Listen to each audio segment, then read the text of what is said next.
ما هو ما ينفعش برضو كوباية الشاي ما يبقاش جنبها حاجة، لازم يبقى جنبها حاجة كده ننقنق فيها. شايفين كل الجمال ده بكوباية ونص دقيق بس؟ شايفين جمالها؟ كيوتة كده وعسل. يلا بينا نقول بسم الله ونشوف عملنا القرقوشة الخطيرة دي بكوباية ونص دقيق ازاي. بصوا جمالها، ناعمة وبتدوب في البق وحاطين فيها زعتر والكلام كبير. يلا بينا نقول بسم الله.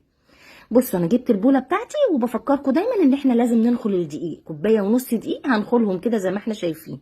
جبت عليهم ربع كوبايه دقه زعتر. دقه الزعتر دي يا جماعه بتتباع عند العطار، روحي كده زي الشاطره قولوا عايزه ب 10 جنيه دقه زعتر وتعالي. معلقه صغيره بيكنج باودر، معلقه صغيره سكر، رشه ملح، وهقلب الكلام ده كله مع بعضه. المقادير سهله خالص وهتقفي تعمليها في 5 دقايق، ولا بتخمر ولا اي حاجه.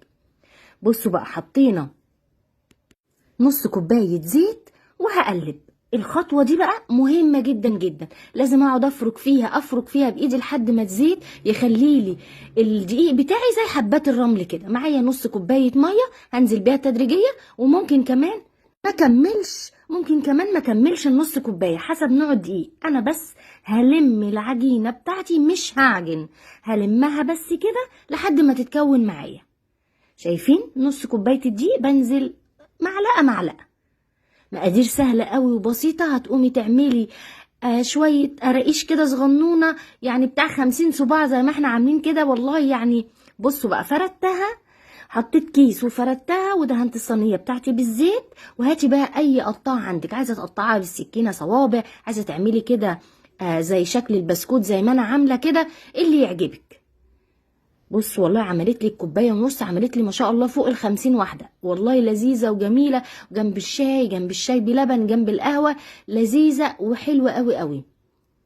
بصوا جمالها، رصيتها في الصينيه وهخرم وشها كده وادخلها فرن سخن على درجه حراره 180. مش هتاخد حوالي من 10 دقايق لربع ساعه حسب الفرن بتاعك. تابعيها عشان هي ما بتبقاش متقطعه تخينه، انا مقطعاها زي ما انتم شايفين كده، يعني رفيعه شويه. وهدخلها الفرن على طول، ولا بتخمر ولا اي حاجه. احنا عملنا قراقيش الزعتر. قراقيش الزعتر دي لذيذه جدا للناس اللي بتعشق الزعتر زيي. بصوا ما شاء الله كل الكميه دي من كوبايه ونص دقيق.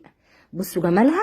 سبتها تبرد خالص بعد ما طلعتها، وما بشغلش عليها الشوايه ولا حاجه. طلعتها زي ما انتم شايفين كده جنب كوبايه الشاي. روعه، عايزه اقول لكم خطيره. شايفين الجمال؟ جربوها هتعجبكم جدا. لذيذة وسهلة وبسيطة وما بتتكلفش حاجة. كوباية ونص دقيق، نص كوباية زيت، رشة ملح. يعني المقادير كلها زي ما قلت لكم، حاجة كده سهلة وبسيطة وموجودة في كل بيت. بصوا جمالها بقى، يلا حضروها واعملوها جنب كوباية الشاي، وبالهنا والشفا.